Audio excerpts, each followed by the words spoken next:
A los 14 años, un hombre de 39 la llevó a su cama. Era su productor, el que manejaba su carrera, el que debía cuidarla, el que decidía si su sueño seguía vivo o se apagaba para siempre. Casi 4 años duró aquello, casi 4 años de secretos, casi 4 años que le costaron todo. 38 años tardó en poder decirlo y cuando finalmente habló tuvo que inventar una palabra porque en el diccionario no existía la que necesitaba para describir lo que le arrebataron. El corrector ortográfico le marcaba error, pero ella sabía que esa palabra era la única que servía. ¿Qué le hicieron a Sasha Sokol para que tardara casi 4 décadas en poder nombrarlo? Hoy vas a descubrir 4 cosas que lo cambian todo. Primero, las palabras exactas que él le dijo para hacerla creer que ella tenía la culpa. Palabras que ella repitió en su mente durante casi 4 décadas. Palabras que la mantuvieron callada mientras él daba entrevistas contando su versión. Segundo, la palabra que no existe, la que tuvo que crear, y lo que significó perder a la primera persona que la había querido como hija. Tercero, lo que ocurrió en su cuerpo cuando todo se desmoronó, los 5 años que casi la destruyeron y el momento en que tocó fondo. Y cuarto, la entrevista que lo transformó todo. Lo que él dijo después de 38 años y lo que ella hizo 9 horas después de escucharlo. Te voy a avisar cuando llegue cada una, pero antes necesitas entender quién era Sasha Sokol antes de que todo esto comenzara, porque si no la conoces primero, la caída no va a doler como tiene que doler. Y esta historia tiene que doler porque es verdad. Sasha nació el 17 de junio de 1970 en la Ciudad de México. En una familia que parecía perfecta, su padre biológico se fue cuando ella era muy pequeña, pero su madre se casó con un hombre que decidió criarla como propia. Fernando Diz Barroso, ejecutivo de Televisa, hombre de poder, pero sobre todo el único padre que Sasha conoció, le dio sus apellidos, la protegió, la miró como un padre mira a su hija, no porque estuviera obligado a hacerlo, sino porque quiso. Y eso va a importar mucho. Porque lo que duele más que perder a alguien que te tocó por obligación es perder a alguien que te eligió por amor. Ese hombre la iba a soltar. Pero todavía faltaban unos años para eso. Sasha creció sintiéndose amada, con hermanos, con una casa, con todo lo que una niña necesita para sentirse segura. Segura. Esa palabra va a doler mucho en unos minutos. Era una niña común que soñaba con cantar. Y a los 11 años ese sueño se hizo realidad de una manera que nadie imaginaba. La eligieron para Timbiriche. Si no eres de México, quizá no comprendas lo que eso significaba, pero déjame explicártelo. Timbiriche no era un grupo cualquiera. Era el grupo, el más grande en la historia de Latinoamérica. 6 niños que llenaban estadios de 20,000 personas, que vendían millones de discos, que aparecían en cada revista, cada programa, cada cartel. Piensa en los Beatles, pero niños. Y en español. Paulina Rubio estaba ahí, Dani Barra estaba ahí, Mariana Garza, Diego Schoenen, Alex Bauer y Sasha. Ninguno llegaba a la secundaria y ya eran millonarios, el producto perfecto de Televisa, niños que podían moldear como quisieran. Pero había algo que esos niños no sabían, algo que sus padres no sabían, algo que nadie quería ver. Había un hombre observando, esperando, eligiendo. Y ese hombre ya había elegido a Sasha. Luis de Llano Macedo. Ese nombre tiene peso en México. No porque fuera famoso ante el público, sino porque era famoso entre los que hacían a los famosos. Productor, ejecutivo de Televisa, hermano de la productora Julissa, el hombre que decidía qué programa existía y cuál no, qué artista subía y cuál desaparecía, qué carrera despegaba y cuál se hundía antes de comenzar. En Televisa, en esa época, el poder funcionaba como una monarquía y Luis de Llano era parte de la nobleza. Intocable, respetado, temido. Ese era el hombre que producía Timbiriche, el que controlaba la carrera de 6 niños, el que pasaba horas con ellos en ensayos, grabaciones, giras, el que lo decidía todo sobre sus vidas profesionales. Y ese fue el hombre que miró a una niña de 14 años y decidió que la quería para él. Él tenía 39, ella tenía 14. 25 años de diferencia, la misma edad que la madre de Sasha, pero no la vio como una hija. El grooming no comienza con violencia, empieza con atención. Eres especial, eres diferente a las demás. Yo veo algo en ti que nadie más ve. Esas son las frases que utilizan. No son amenazas, son halagos. No son golpes, son caricias. No es miedo, es confusión disfrazada de amor. Y una niña de 14 años no tiene las herramientas para distinguirlo. No cuando el que la halaga es el hombre que controla su sueño. No cuando rechazarlo podría significar perder todo lo que ha construido. No cuando todos a su alrededor lo admiran y lo respetan. Pero lo que él le dijo fue peor que cualquier halago. Fue algo que ella cargaría durante 38 años. Y aquí viene lo primero que te prometí, las palabras exactas. Años después, cuando Sasha finalmente pudo hablar, le concedió una entrevista a Detrás de la Fama y contó algo que quedó grabado en todos los que lo leyeron. Dijo que había normalizado esa relación, que durante años creyó que era normal, que el nivel de manipulación había sido tan profundo que no podía ver la realidad. Estar con él me hacía sentir una niña especial, vista, porque el personaje al que todos a mi alrededor admiraban, aplaudían y respetaban, en lugar de irse con una mujer despampanante, me había mirado a mí, una niña especial. Eso era lo que él le había hecho creer. Piensa en eso. Una niña de 14 años sintiéndose especial porque un hombre de 39 la eligió a ella. En lugar de ver la aberración que eso era, en lugar de entender que ningún adulto debería elegir a una niña, él se lo había vendido como un privilegio y ella lo había comprado porque tenía 14 años. Porque él era su productor, porque todos lo admiraban, porque no tenía con qué comparar. Pero eso no fue lo peor. Lo peor fueron las palabras que utilizó cuando ella comenzó a cuestionar. Las palabras que empleó para ponerle la culpa a ella. Yo no tuve la culpa, no pude evitarlo. Eres una niña tan seductora que no pude hacer nada. Eso le dijo a una niña de 14 años. El hombre de 39, el productor, el que debía cuidarla, el que estaba en posición de autoridad sobre ella. Eres tan seductora que no pude hacer nada. Y después agregó, y a los 14 años le creí. Esas son las palabras exactas de Sasha. Le creí. Le creyó durante casi 4 décadas.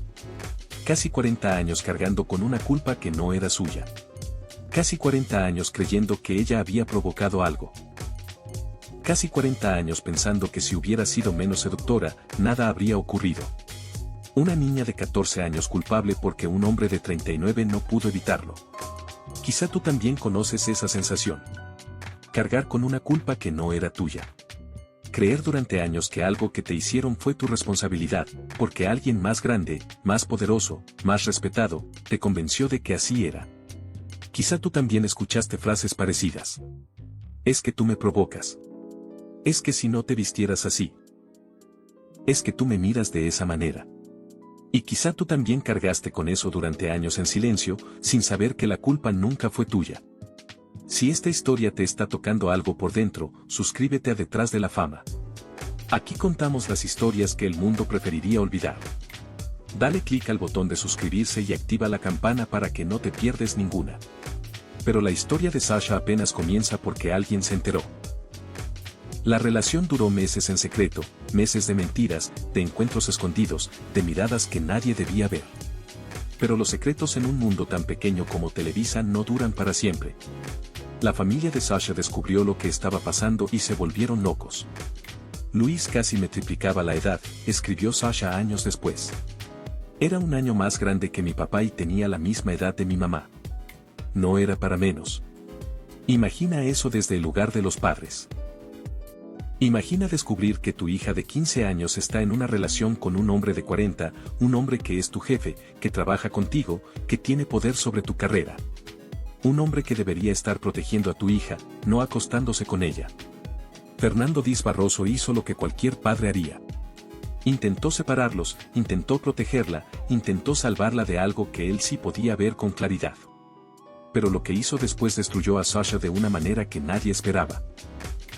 Aquí es donde todo se quiebra. Aquí es donde la historia deja de ser solo sobre el abusador y empieza a ser sobre todo lo que la víctima perdió. Aquí viene lo segundo que te prometí, la palabra que no existe. El 8 de marzo de 2022, cuando Sasha finalmente pudo hablar, escribió algo que quedó grabado en todos los que lo leyeron. Fernando me desadoptó. Literalmente me desadoptó. Al escribir esto, el corrector me da otras opciones, ya que la palabra desadoptar no existe en el diccionario. Esa fue la primera gran pérdida de mi vida. Lee eso otra vez. El corrector le marcó error. La palabra no existe. Tuvo que inventarla. Porque no hay palabra en español para lo que le hicieron. No hay término legal. No hay definición en ningún diccionario. Desadoptar. El hombre que la había criado como hija, que le había dado sus apellidos, que la había amado durante años, que la había elegido cuando no tenía por qué hacerlo, ese hombre la soltó no porque ella hubiera hecho algo malo, sino porque lo que le habían hecho era demasiado para él. Hay algo profundamente cruel en eso. Una niña de 15, 16 años, víctima de un hombre que la triplicaba en edad y en poder. Y su padre adoptivo la castiga a ella. No al productor, no al hombre de 39 años, no al que tenía el poder y la responsabilidad. A ella. A la niña. Esa es la trampa perfecta del abuso. La víctima termina cargando la culpa de todos, del abusador que la manipuló, de la familia que no supo cómo manejarlo, de una sociedad que siempre pregunta qué hizo ella para provocarlo. Fernando Diz Barroso y Magdalena Quijeri se divorciaron poco después. El matrimonio no sobrevivió a lo que había ocurrido. La familia se fracturó por líneas que nunca iban a poder repararse y Sasha quedó en el centro de los escombros. La niña que había sido adoptada con amor, desadoptada por vergüenza. Y lo más terrible es esto, no sirvió de nada. La sacaron de Timbiriche. La mandaron a estudiar fuera de México. Intentaron alejarla, romper el contacto, protegerla. Pero Luis de Llano se las arregló para mantenerse cerca. Durante largo tiempo oculté que seguíamos juntos, escribió Sasha. Al cumplir 17, le dije a mi mamá que podía seguirle mintiendo o podía perdonarme. A la pobre no le quedó de otra que abrirse, pero jamás se sintió cómoda ni fue feliz. Cuando poco tiempo después terminé con él, la pobre no le quedó de otra. Piensa en eso. Una madre obligada a aceptar que su hija adolescente continuara con un hombre de más de 40, porque la alternativa era perder a su hija por completo. Casi 4 años duró aquello. No 6 meses, como él diría después en una entrevista. Casi 4 años, desde que ella tenía 14 hasta que tenía 17 o 18. Los años más importantes en la formación de una persona, los que definen quién eres, los que deberían ser de descubrimiento, de primeras veces con gente de tu edad, de errores pequeños que puedes reparar. Ella los pasó en secreto, mintiendo, cargando culpa, escondiéndose de su familia, protegiendo a su abusador. Con un hombre que era un año mayor que su propio padre. Mientras Thalía ocupaba su lugar en Timbiriche, mientras su carrera se detenía, mientras todo lo que había construido se le escapaba de las manos. Y mientras tanto, él seguía siendo el productor más poderoso de México. Nadie lo cuestionaba, nadie lo señalaba, nadie lo frenaba, porque en ese mundo los hombres como él no tenían consecuencias. Hay un detalle que surgió durante el proceso legal, un testimonio que heló la sangre de quienes lo escucharon. El productor Javier Díaz Dueñas declaró bajo juramento algo que lo cambió todo. Dijo que Sasha habría perdido un embarazo de Luis de Llano cuando aún era menor de edad. Una niña embarazada de un hombre 25 años mayor, perdiendo ese embarazo, cargando con eso en silencio sin que nadie la protegiera.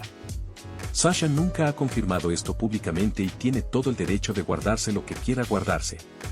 Pero el testimonio existe, está en los expedientes del caso. Y si es verdad, añade una capa de horror que cuesta procesar. Porque eso significaría que no solo abusó de ella, significaría que hubo consecuencias físicas reales, significaría que una niña de 15 o 16 años pasó por algo que ninguna niña debería atravesar, sola, en secreto, protegiendo al hombre que le había hecho eso. Pero incluso sin ese detalle, la historia ya es suficientemente devastadora. Porque todos sabían en Televisa. Todos sabían. Los productores sabían, los ejecutivos sabían, los compañeros de trabajo sabían. Era un secreto a voces, el productor de casi 40 años con la niña del grupo infantil.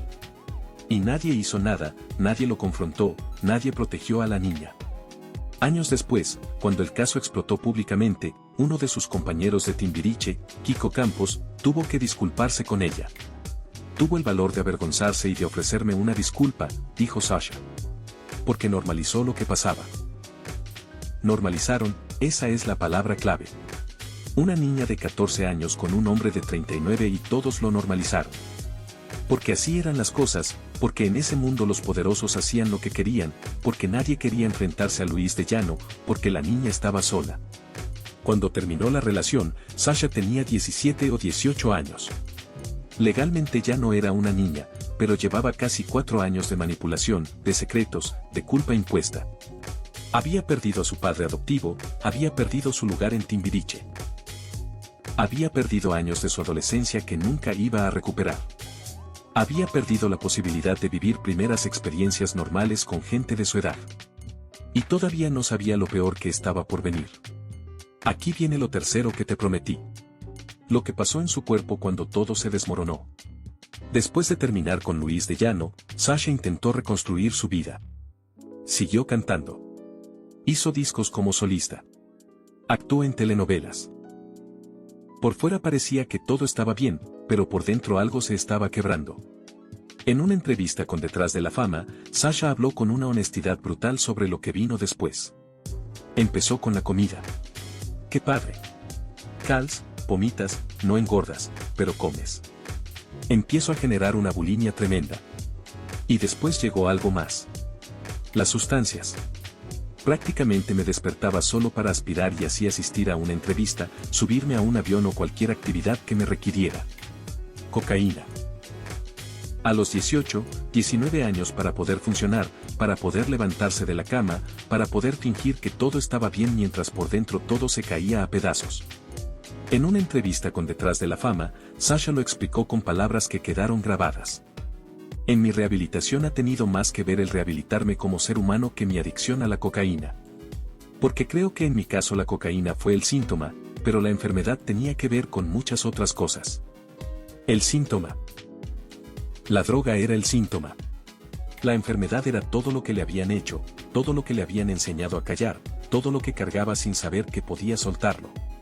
5 años, de los 18 a los 23.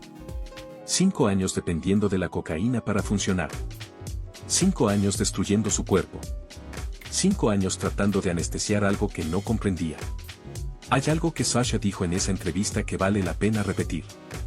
Antes de mi adicción, la vida era como esa canción de Pink Floyd, Comfortably Numb. Estaba anestesiada, aunque no usara una droga, porque usaba muchas cosas que te van alejando de sentirte bien. Anestesiada.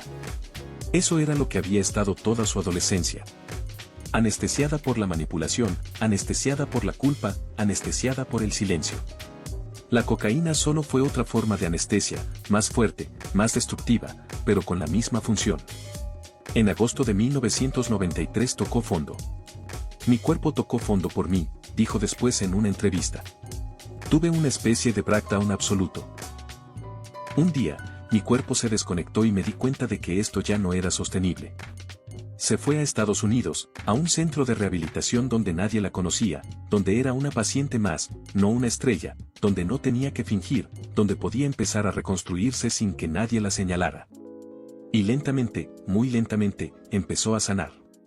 Pero la vida no iba a darle respiro. El 6 de octubre de 1997, su madre murió.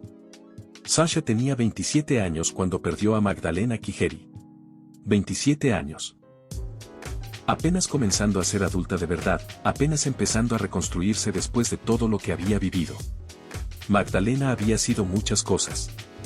Diseñadora de joyas, madre soltera después de su primer matrimonio, mujer que reconstruyó su vida, la persona que había estado ahí cuando todo se derrumbó, la que había tenido que aceptar lo inaceptable para no perder a su hija. Sasha y su madre habían pasado por todo juntas. El descubrimiento de la relación con Luis de Llano, la ruptura familiar, los años de mentiras, la adicción, la rehabilitación. Magdalena la había visto caer y levantarse. Había aguantado más de lo que cualquier madre debería soportar. Pero había algo que nunca pudieron hacer, algo que quedó pendiente, algo que ya nunca iba a pasar. Nunca pudieron hablar de lo que realmente ocurrió. No de verdad, no de la manera que sana, no con la claridad que solo llega años después. Su madre la había perdonado por seguir con Luis después de que lo descubrieran, pero nunca fue cómodo. Nunca pudieron procesarlo juntas de verdad. Nunca hubo una conversación donde las dos pudieran decir todo lo que necesitaban decir, donde la culpa se nombrara y se soltara, donde el dolor se compartiera de verdad. Jamás se sintió cómoda, escribió Sasha sobre su madre. Y fue feliz cuando poco tiempo después terminé con él. Feliz. Esa palabra pesa tanto. Su madre fue feliz cuando terminó con Luis de Llano, porque durante años había visto a su hija atrapada en algo que no podía nombrar, porque había tenido que callar para no perderla, porque el alivio de que terminara era más fuerte que cualquier otra emoción. Pero nunca pudieron hablar de por qué esa relación había existido en primer lugar, de cómo un hombre de 39 había llegado hasta su hija de 14, de quien había fallado, de que se pudo haber hecho diferente, de la culpa que Magdalena probablemente también cargaba.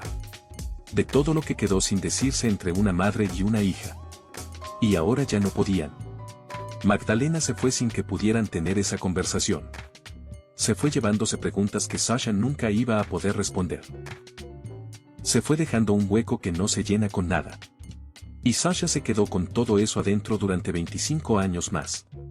Quizá tú también sabes lo que es perder a alguien antes de tiempo, antes de poder decirle todo lo que querías decir, antes de poder sanar algo que quedó roto entre ustedes. Cargar con conversaciones que nunca van a ocurrir, con perdones que nunca se dijeron, con explicaciones que ya nadie puede dar, con la certeza de que algunas heridas ya no tienen quien las cierre. Sasha siguió adelante, no tenía otra opción. Hizo más discos. Actuó en telenovelas, participó en reuniones de Timbiriche. Se reconstruyó pieza por pieza, cicatriz por cicatriz. Encontró al amor de su vida, Alejandro Soberón Curí, el fundador de Ocesa, el imperio del entretenimiento en México. Un hombre 10 años menor que ella, un hombre que la eligió como adulta, como igual, como compañera. Con él lleva más de una década. Con él finalmente encontró lo que buscaba. Y durante todo ese tiempo guardó silencio sobre Luis de Llano. Durante décadas quise creer que no mencionarlo haría que desapareciera, escribió después. Estaba equivocada. Pero. O había algo que la carcomía por dentro. Cada vez que Luis de Llano concedía una entrevista, hablaba de su relación con ella. La contaba como una anécdota más de su vida, como algo que había ocurrido entre dos personas que se enamoraron, como si tuviera derecho a hablar de eso públicamente. Minimizaba la duración. Decía que habían sido meses, no años. Minimizaba las edades, decía que ella era casi adulta. Minimizaba el daño, decía que había sido un amor. Y cada vez que él hablaba, algo dentro de ella se quebraba un poco más. Pero callaba. Durante 38 años calló.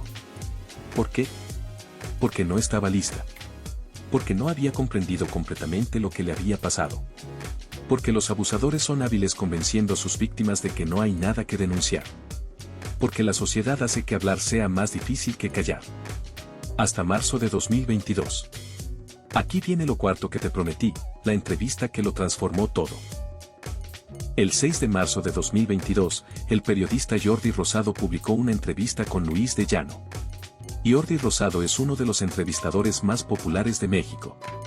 Sus entrevistas acumulan millones de vistas. Invita a celebridades, empresarios, figuras públicas.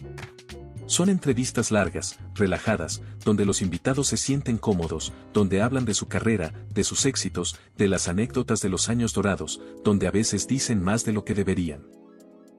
Luis de Llano se sentó frente a él, un hombre de más de 80 años, todavía con el aire de quien fue alguien importante, todavía hablando como si el mundo le debiera respeto. Hablaron de Televisa, de los programas que produjo, de los artistas que lanzó, de Timbiriche, por supuesto, de los años en que él era el rey y todos lo sabían. Y en algún momento le preguntaron por Sasha y él respondió, con una naturalidad que heló la sangre.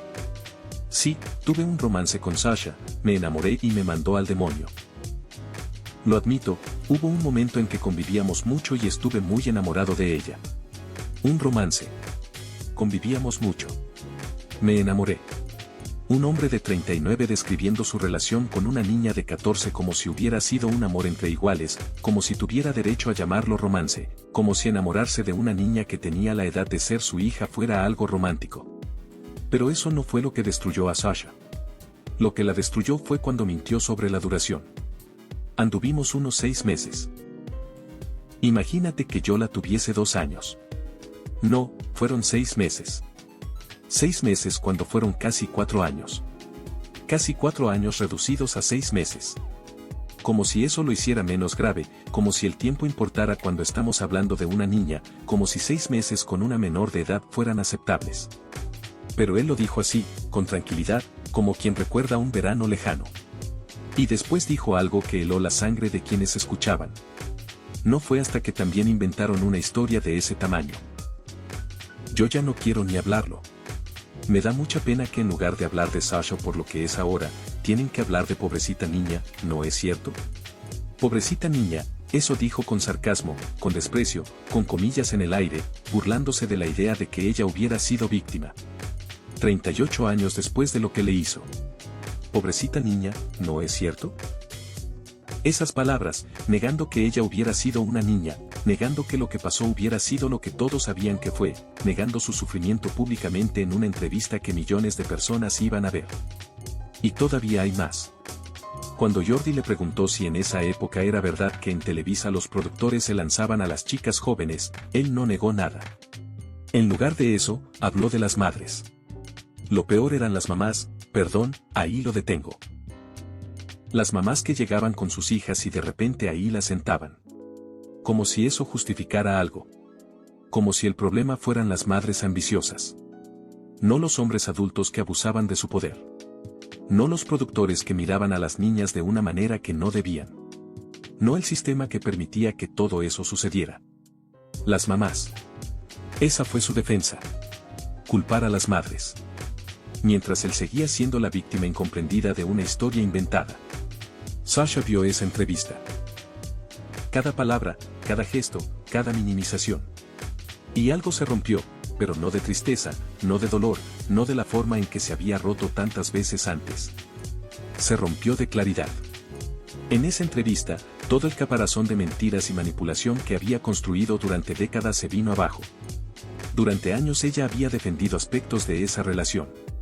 Había dicho que no todo había sido malo. Había tratado de encontrarle sentido a lo que había vivido. Había protegido de alguna forma al hombre que la había dañado. Pero viéndolo ahí, sentado tranquilamente, mintiendo sobre la duración, burlándose de la idea de que ella hubiera sido una pobrecita niña, culpando a las madres. Por primera vez en 38 años vio a Luis de Llano como lo que era. No como el hombre sofisticado que la había elegido, no como el amor de su adolescencia, no como alguien que cometió un error, sino como un abusador que seguía mintiendo 38 años después, que no sentía remordimiento, que no reconocía el daño, que seguía narrando la historia como si él fuera el protagonista de una aventura romántica. Y algo se encendió dentro de ella. No rabia ciega. Algo más frío, más determinado. La decisión de que esto no podía continuar así. Durante 9 horas, Sasha analizó todas las posibilidades. 9 horas. Pensó en las consecuencias, en lo que dirían, en cómo la atacarían, en su familia, en Alejandro, su pareja, en su carrera, en todo lo que podía perder, en todo lo que ya había perdido. Pensó en las mujeres que la verían hablar, en las niñas que estaban viviendo lo mismo en ese momento, en el silencio que había mantenido durante casi 4 décadas y en lo que ese silencio había permitido. Y después de 9 horas, Sasha Sokol decidió hablar. El 8 de marzo de 2022, Día Internacional de la Mujer. No fue casualidad. Publicó un hilo en redes sociales que se volvió viral en minutos. Escribo esto llorando, comenzó. Llorando por lo que pasó, sí, pero también llorando por lo que sigue pasando. Y contó todo, sin filtros, sin eufemismos, sin proteger a nadie.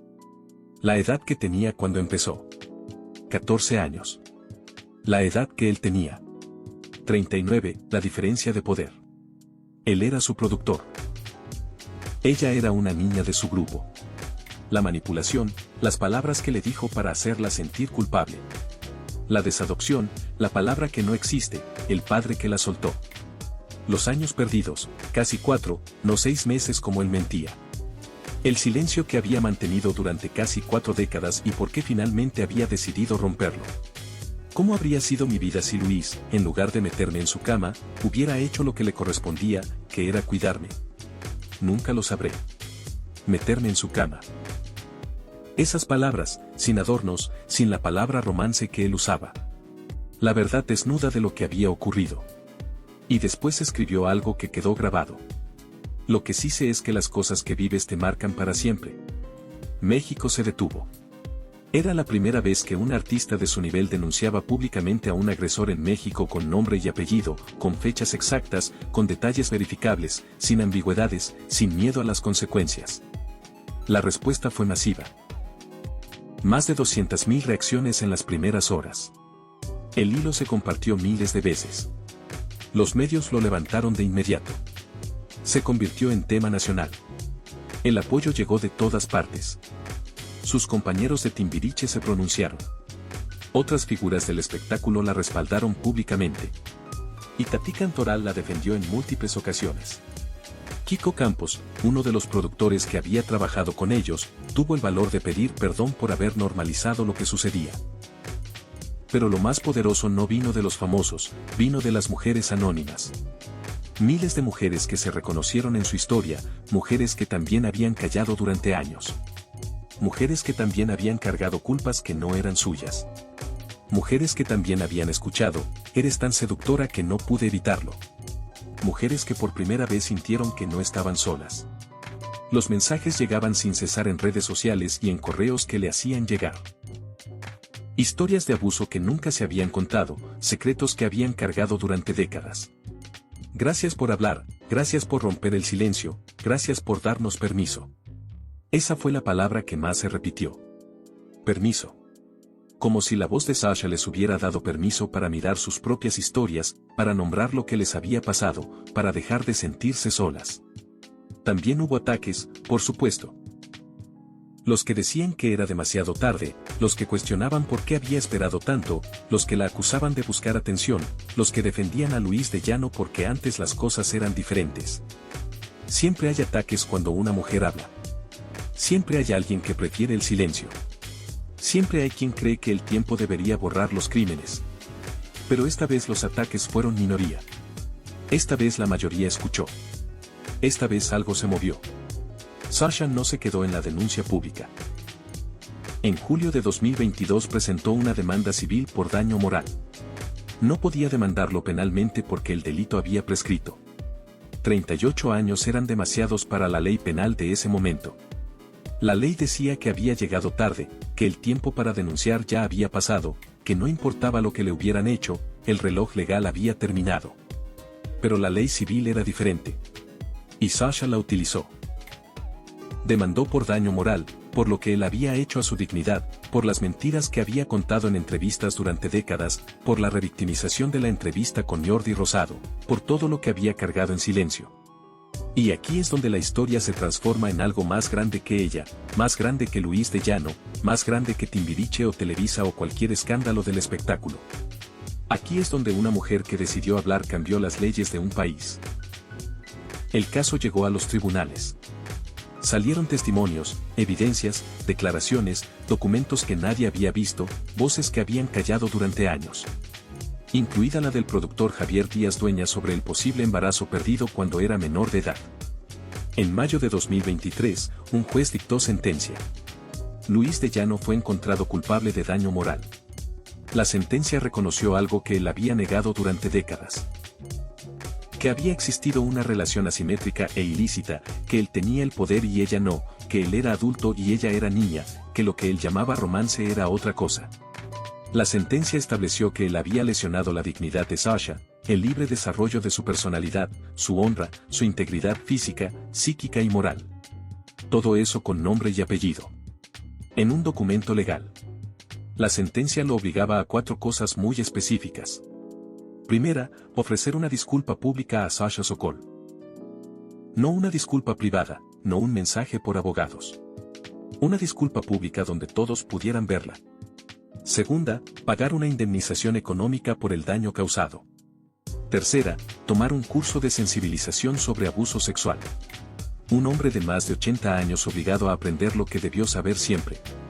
Y cuarta, abstenerse de volver a mencionar a Sasha Sokol ni el asunto de su relación. Nunca más, en ningún medio, de ninguna forma. Silencio obligatorio para siempre. Pero Luis de Llano no aceptó la sentencia. Apeló, pidió un amparo, argumentó que la sentencia era injusta, que habían pasado demasiados años, que el caso debía prescribir, que él también era víctima. Y entonces sucedió algo que nadie esperaba. El caso subió. En octubre de 2024, la Suprema Corte de Justicia de la Nación decidió atraerlo por relevancia constitucional. Esas fueron las palabras exactas que utilizó el ministro Alfredo Gutiérrez Ortiz Mena. Relevancia constitucional. ¿Entiendes lo que eso significa?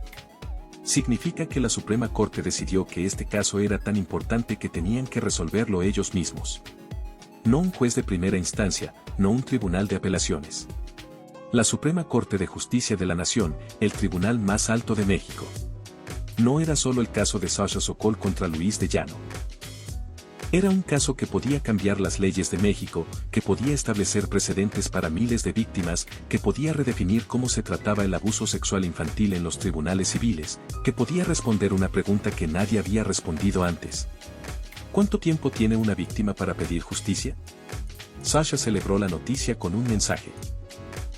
La primera sala de la Suprema Corte de Justicia de la Nación resolvió por unanimidad de votos ejercer la facultad de atracción para conocer los expedientes de amparo directo derivados del juicio civil que promovía en contra de Luis de Llano.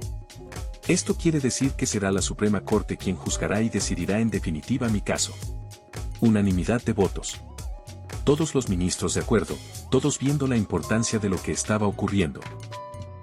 El 25 de junio de 2025, la primera sala de la Suprema Corte emitió su fallo unánime. Otra vez, todos los ministros votaron igual. Confirmaron la condena contra Luis de Llano. Negaron el amparo que él había solicitado. Rechazaron todos sus argumentos y establecieron algo que nunca antes había existido en la ley mexicana. En casos de abuso sexual infantil, no debe aplicarse la prescripción para presentar demandas civiles. Voy a repetir eso porque es histórico. No debe aplicarse la prescripción. ¿Entiendes lo que eso significa? Significa que las víctimas pueden tardar décadas en entender lo que les pasó. Y ahora la ley reconoce eso. Significa que una mujer de 50 años puede demandar por algo que le hicieron cuando tenía 14. Porque la ley ahora comprende que el trauma no tiene fecha de caducidad. Significa que no importa si pasaron 5 años o 38, el derecho a buscar justicia no desaparece. Significa que el silencio ya no protege a los abusadores, que esconderse durante décadas ya no es una estrategia legal válida, que el tiempo ya no está del lado de quienes hacen daño. La Suprema Corte de México, el tribunal más alto del país, estableció esto como precedente para todos los casos que vengan después, para todas las víctimas que todavía no han hablado, para todas las niñas que un día serán mujeres y finalmente entenderán lo que les pasó. Sasha lo celebró con un mensaje en redes sociales.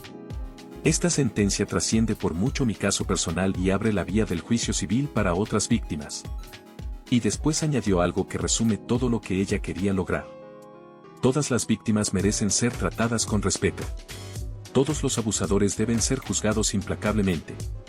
Solo entonces México dejará de ser uno de los países con más casos de abuso infantil. Espero que mi voz y mi historia sirvan para que así sea. Hay algo profundamente poderoso en esas palabras.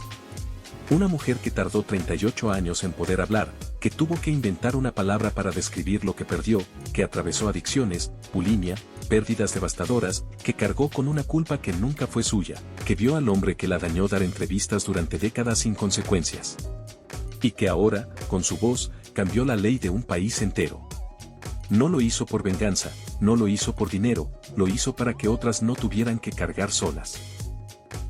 Si el abuso que sufrió Sasha pasara hoy, Luis de Llano podría enfrentar hasta 32 años de cárcel. 32 años. Pena doble por haber tenido una relación de autoridad sobre ella, porque la ley ahora reconoce que el productor que abusa de su artista menor de edad no es igual que un desconocido, que el poder agrava el crimen, que la confianza traicionada pesa más. Pero en 1984 no existía esa ley. En 1984 nadie la protegió. En 1984, todos miraron para otro lado. En 1984, una niña de 14 años terminó en la cama de un hombre de 39 y el mundo continuó girando como si nada. Hoy Sasha tiene 55 años, vive en México, está activa, sigue creando. Está con Alejandro Soberón Curí, el amor de su vida, con quien lleva más de una década. Él es el CEO de CIE y Ocesa, el imperio del entretenimiento en México. Un hombre que la respeta, que la apoya, que estuvo a su lado en cada paso de este proceso. Sasha sigue haciendo música con el grupo Sasha, Benny y Arek. Sigue presentándose en conciertos, sigue conectando con su público. No dejó que lo que le hicieron definiera toda su vida. Ganó su batalla legal contra el hombre que abusó de ella. La Suprema Corte de Justicia de la Nación le dio la razón, estableció un precedente histórico, cambió las leyes de México. Y anunció algo que dice todo sobre quién es ella. Va a donar la indemnización a Adivac. Adivac es una organización mexicana que se dedica a combatir el abuso sexual infantil, que ayuda a víctimas, que educa a familias, que trabaja para que ninguna otra niña pase por lo que ella vivió. Sasha no se va a quedar con el dinero de la indemnización. No lo necesita para ella. Lo va a usar para proteger a otras niñas. Eso es lo que hace alguien que transformó su dolor en propósito. ¿Y Luis de Llano? ¿Dónde está Luis de Llano? A sus 80 y tantos años no ha cumplido la sentencia. Octubre de 2025, meses después del fallo de la Suprema Corte, meses después de que la justicia mexicana habló, no ha ofrecido la disculpa pública que le ordenaron. Esa disculpa que Sasha esperó durante 38 años, la que el tribunal dijo que tenía que dar. No la ha dado. No ha pagado la indemnización que le ordenaron. Ni un peso. No ha tomado el curso de sensibilización sobre abuso sexual. Un hombre de más de 80 años que todavía no ha aprendido que lo que hizo estuvo mal, o que simplemente no quiere aprenderlo. La entrevista de Jordi Rosado fue eliminada por orden judicial. Ya no está disponible. Ya nadie puede verla. Esa es la única parte de la sentencia que sí se cumplió. Pero no porque él la cumpliera, sino porque otros la hicieron cumplir. Quizá nunca cumpla con el resto. Quizá muera sin haber ofrecido esa disculpa, quizá nunca reconozca lo que hizo. Pero eso ya no importa tanto como lo que Sasha logró. Porque aunque él no cumpla, la sentencia existe, está escrita, está registrada, es precedente legal. Y cada víctima que venga después puede usarla. Porque hay miles de niñas que ahora saben que no están solas, que pueden tardar años, décadas en entender lo que les pasó, que la ley ya no las va a abandonar por llegar tarde, que hay alguien que abrió el camino, que hay una sentencia de la Suprema Corte que dice: tienen derecho a buscar justicia. Y todo comenzó con una mujer que un 8 de marzo decidió que ya no podía callar más. Hay un momento en la denuncia de Sasha que resume todo. Escribo esto llorando. Llorando por lo que pasó, sí, pero también llorando por lo que sigue pasando. Lo que sigue pasando. Porque esto no terminó en 1988 cuando dejó a Luis de Llano. No terminó en 1993 cuando entró a rehabilitación. No terminó en 1997 cuando perdió a su madre. Siguió pasando cada vez que él daba una entrevista. Siguió pasando cada vez que alguien lo llamaba romance. Siguió pasando cada vez que ella tenía que callar. Siguió pasando cada vez que veía a otra niña en la misma situación. Durante 38 años siguió pasando, hasta que ella decidió que ya no. Hay una frase que Sasha escribió casi al final de su denuncia. Le ofrezco disculpas a mi familia y a Alejandro, mi pareja, por ponerlos nuevamente en una situación así de incómoda. Hablar de esto me hace sentir una enorme vergüenza. Vergüenza. Después de todo lo que le hicieron, ella todavía sentía vergüenza. Esa es la trampa más cruel del abuso. La víctima termina pidiendo perdón, sintiendo que molesta, cargando con la incomodidad de los demás, disculpándose por hablar de lo que le hicieron. Pero Sasha siguió adelante de todos modos. Habló aunque le daba vergüenza, denunció aunque sabía que iba a ser difícil. Fue hasta la Suprema Corte, aunque el proceso tomó años. Se expuso